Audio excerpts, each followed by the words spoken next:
Hello everyone, welcome back to the channel. तो finally CMA foundation का result आ चुका है।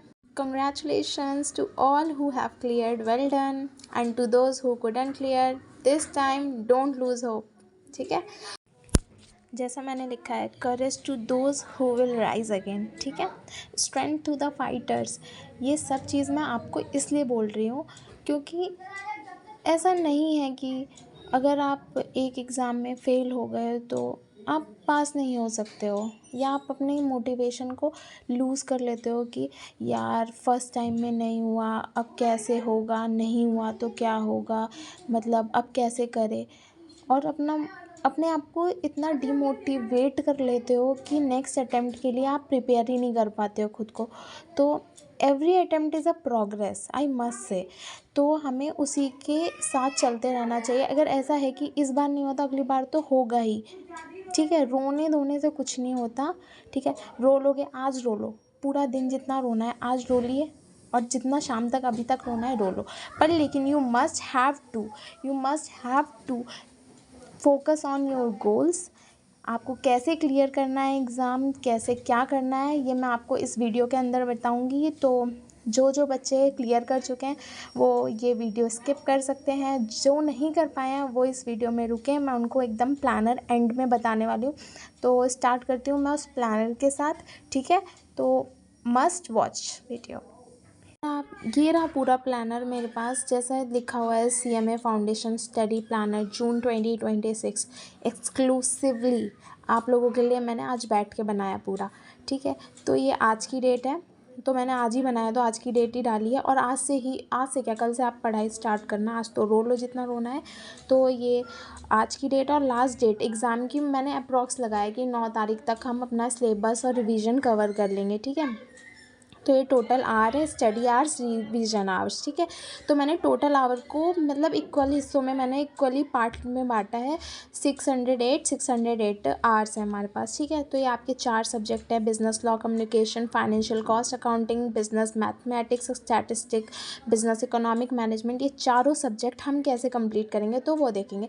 तो हम पहले 90 डेज़ मैंने अप्रॉक्स किया। जब मैंने बताया कि आपको मैंने 152 डेज़ को 152 डेज़ अभी हमारे पास रिमेनिंग बचे हुए हैं, तो मैंने उनको डिवाइड करा है 2 पार्ट में, रिवीजन और स्टडी। तो 90 डेज़ ईच सब्जेक्ट पढ़ रहे हैं। स्टडीज़ के लिए हम हर सब्जेक्ट को अप्रॉक्स मान लो कि 20 दिन दे रहे हैं। ठीक है, रिवीजन के लिए भी 20 डेज़ दे रहे हैं। फिर हम ये देख रहे हैं कि जो रिवीजन के 20 डेज़ हैं उनमें भी हम कितनी बार रिवीजन कर सकते हैं। हम पर सब्जेक्ट रिवीजन कर सकते हैं 3 बार टोटल रिवीजन कर सकते हैं हम लोग। ठीक है, अब जैसे देखो दे भी रखा है कि 6.3 मैंने अप्रॉक्स में लेके 7 डेज़ बोला, अप्रॉक्स में 7 डेज़ 6 डेज़ आप एक सब्जेक्ट को दे सकते हो।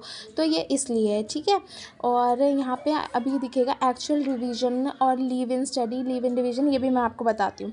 देखो मैंने तो तीन रिवीजन माने हुए हैं, लेकिन अगर आप नहीं कर पाते हो तीन रिवीजन, आप जितने रिवीजन कर पाते हो, जैसे यहाँ पे मैं एग्जांपल्स भी दूंगी अभी कि कितने आपने रिवीजन कर लिए, कितने नहीं करे।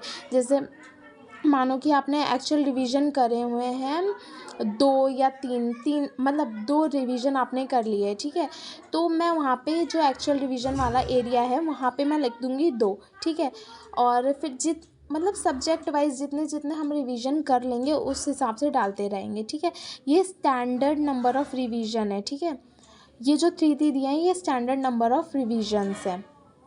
तो देखो मैंने एक्चुअल रिवीजन का यहाँ पे लिया हुआ है ना 2 डेज़, मतलब मैंने 2 डेज़ बोल रही हूँ, 2 बार रिवीजन कर लिया, 1 बार रिवीजन कर लिया, 5 बार रिवीजन कर लिया, या 1 बार रिवीजन कर लिया। तो देखो टोटल एक्चुअल रिवीजन में 9 बार ही रिवीजन दिखा रहा है, 12 में से 9 रिवीजन मैंने कर ली है।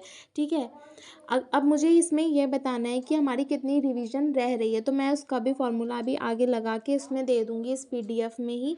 तो आपको पता लग जाएगा कि आपने कितनी रिवीजन कर ली। देख रहे हो ना फॉर्मूला लगा हुआ है कि जैसे जैसे हम जैसे जैसे नंबर हटा रहे हैं वैसे वैसे चेंजेस होते जा रहे हैं। ठीक है, अब हम देखेंगे इसमें लीव इन स्टडी और लीव इन रिवीजन। जैसा हम लोग कभी कभी ये होता है ना कि हमें कहीं बाहर जाना पड़ गया है, या कोई फेस्टिवल है, या फिर घर में बहुत कुछ अर्जेंट है, तो उसमें हम लीव ले लेते हैं अपनी पढ़ाई से। तो फिर उस हिसाब से यहाँ पे देखो मैंने जैसे 2 डेज़ की लीव लिखी है, तो यहाँ पे देखो स्टडी डेज़ के नीचे जो एक्चुअल स्टडी है 69 हो गई। ठीक है, जैसे जैसे मैं यहाँ पे नंबर ऑफ़ लीव डालती रहूँगी, जितनी मैं छुट्टी कर रही हूँ, जितनी मेरी पढ़ाई छूट रही है, उस हिसाब से सब चेंज होता जा रहा है। आप देख सकते हो date change, number of days change हो रहे हैं। ठीक है, और अब यहाँ पे देखो लीव इन रिवीजन, इसका भी सेम है कि मैंने कितनी लीव ले ली रिवीजन से, मैंने कितनी बार कितनी छुट्टियाँ करी हैं, मतलब कितनी बार मैंने प्रैक्टिस नहीं करी, तो ये भी यहाँ पे टोटल पता लग जाएगा कि आपने कितना क्या किया है। ठीक है, अब जैसे यहाँ पे मैंने दे रखा है स्टडी आवर 12-16। ठीक है, 12-16 दे रखे, ये टोटल में है, टोटल में है, लेकिन पर स्टडी आवर्स हम पर डे के हिसाब से लेंगे 8 आवर्स के। ठीक है, 8 आवर्स पर डे कंपलसरी है पढ़ना, तभी हम क्लियर कर पाएंगे एग्ज़ाम। और टोटल रिमेनिंग डेज हमारे पास कितने हैं, 152 डेज़ है, और हमारे पास डेली पढ़ने के लिए सिर्फ और सिर्फ 8 घंटे हैं। हमें उसी में अपना रिवीजन भी करना है, उसमें ही हमें अपना सिलेबस भी कंप्लीट करना है। जैसा जो बच्चे मतलब पहले नहीं क्लियर कर पाए हैं, वो अब इस अटेम्प्ट में क्लियर कर लेंगे, कंफर्म मैं बोल रही हूँ। आप इस प्लानर को फॉलो करोगे तो 101% you must clear your next attempt. ये प्लानर फॉलो करने से आपका एक तो स्टडी पैटर्न ख़राब नहीं होगा, वो एकदम आपके हिसाब से सेट हो जाएगा। आप अपने हिसाब से इसमें डालेंगे ना कि कितना नंबर ऑफ़ डेज़, अगर आप जैसे 152 डेज़ मैंने दे रखे हैं, अगर आप नंबर ऑफ़ डेज़ चेंज भी कर दोगे, जैसे 140 कर दोगे तो भी एडजस्ट हो जाएगा। पर लेकिन मैं यही बोलूँगी कि जैसा प्लानर मैंने दिया है बना के, सेम टू सेम वैसा ही रहना चाहिए। वैसा रखोगे तो आपके लिए अच्छा होगा। ये जो डेट दे रखी है ना टुडे वाली, ये ऑटोमेटिकली चेंज होगी। जैसे आज 8 तारीख है तो 8 रहेगा, कल 9 होगी तो खुद 9 हो जाएगा, परसों 10, ऐसे ऐसे चेंज होती रहेगी डेट। आपको कुछ चेंज करने की ज़रूरत नहीं है। नंबर ऑफ़ डेज़ भी अपडेट होते रहेंगे, खुद ही सब कुछ खुद ही अपडेट होगा। बस आपको अपना रिवीजन डालना है कि आपने कितना रिवीजन किया है, कितनी स्टडी से लीव ली है, कितना रिवीजन छूटा है, बस यही आपको अपडेट करना है इस प्लानर के अंदर, और ऑटोमेटिकली सब कुछ यहाँ पे सामने होगा कि आपने कितना पढ़ा है, कितना नहीं पढ़ा है। तो ये बहुत ईज़ी ईज़ी वे है, मैं बोलूँगी ईज़ी वे है कि आप अपनी स्टडी ट्रैक कर सकते हो, आपने कितना पढ़ लिया है, कितना आपका बाकी रह गया है सब कुछ। तो यहाँ पे सारे, जैसे यहाँ पे एक चीज़ और दी हुई है, मैंने बोला था कि मैं यहाँ पे फार्मूला लगा दूँगी, तो देखो मैंने फार्मूला लगा दिया है यहाँ पे नंबर ऑफ़ रिवीजन लेफ्ट का। ठीक है,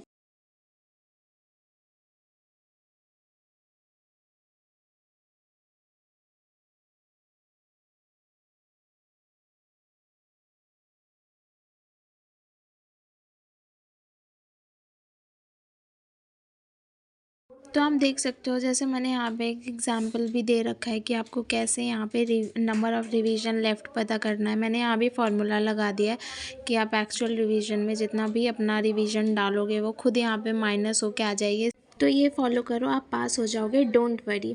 लाइक, शेयर एंड सब्सक्राइब।